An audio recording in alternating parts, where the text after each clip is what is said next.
لیکن یہ ایک انتخابی دہشت گردی ہے جس سے نہ کوئی گاؤں بچائے، نہ کوئی شہر بچائے، نہ کوئی حلقہ بچائے، نہ کوئی صوبہ بچائے، نہ ہی ملک بچائے. اور اس انتخابی دہشت گردی کے نتیجے میں انہوں نے لوگوں کا مینڈیٹ چرانے کی کوشش کی. اس میں پولیٹیکل پارٹیوں کا مینڈیٹ چرانے کی کوشش کی، اور اس سے پہلے ایک پولیٹیکل پارٹیوں کو بالکل دیوار سے لگا کر اس کی قیادت چھیننے کی کوشش کی گئی. اس سے جو ہے اس کا انتخابی نشان چھینا گیا.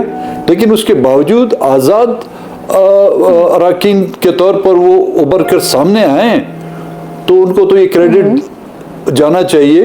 اور انہوں نے ان قوتوں کو ڈیفیٹ دیے، ان پولیٹیکل پارٹیوں کو ڈیفیٹ دیے اپنی حکمت عملی سے اور اپنی اسٹرگل سے.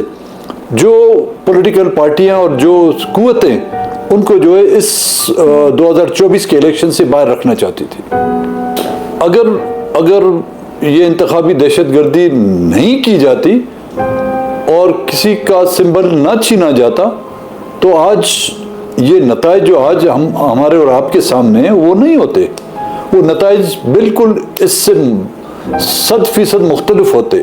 تو شاید وہ جو آج کسی حد تک بینیفیشری ہیں، جو حکومتیں بنانے کی دوڑ میں لگے ہوئے ہیں، ان کی جگہ جو ہے کوئی اور پولیٹیکل پارٹی جو ہے اکثریتی پارٹی ہوتی. یہ آپ اس پولیٹیکل پارٹی کی بات کر رہے ہیں جس کے پاس نہ انتخابی نشان تھا، نہ جن کے سارے امیدوار آزاد حیثیت میں لڑ رہے تھے. آپ تحریک انصاف کی بات کر رہے ہیں. جی پتہ نہیں ان کا نام لینا جو ہے چینل میں آج کل الاؤڈ ہے نہیں ہے. بالکل پی ٹی آئی کی، میں پاکستان تحریک انصاف کی بات کر رہا ہوں.